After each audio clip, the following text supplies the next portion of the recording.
समस्त को नमस्कार। जहन लिखित सुषमाचार 8 अध्याय 12 पदरे प्रभु जीशु ख्रीष्ट कहले मु जगतर ज्योति। माथ्यू 5:14 से कहले तुम्भे माने जगतर ज्योति।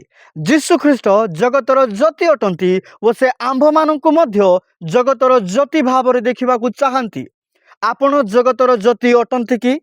ज्योति निकटरे केबे मध्य अंधकार रही पारे नाई। जदि आपणक जीवन रे नरहत्या, व्यभिचार, काम, क्रोध, मोह, माया, हिंसा, ईर्षा, द्वेष, पान, गुटका, बीड़ी, सिगरेट, मद ए समस्त अंधकार कर्म, पापर कर्म जदि देखा जाउअछि ताहले आपण ज्योति नुहंती। द्वितीय करंतियो 5:17 पदर लिखा जाए एणु जे कही ख्रीष्टंक ठारे अछि से नूतन सृष्टि होय अछि, पुरातन विषय सब लोप पाई अछि, देखो नूतन विषय सब होय अछि। जदि आपण ख्रीष्टंक ठारे रहिबे ताहले आपणकर पुरातन स्वभाव, पुरातन अंधकार स्वभाव, पुरातन पापर स्वभाव लोप पाई जिवो। आपणक ठारे नूतन स्वभाव देखा जिवो। आपण एक नूतन व्यक्ति होई पारिबे।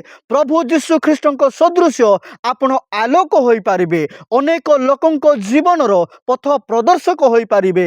अनेक लोकंक अंधकारमय जीवन रे आशार आलोक भरी दे पारिबे।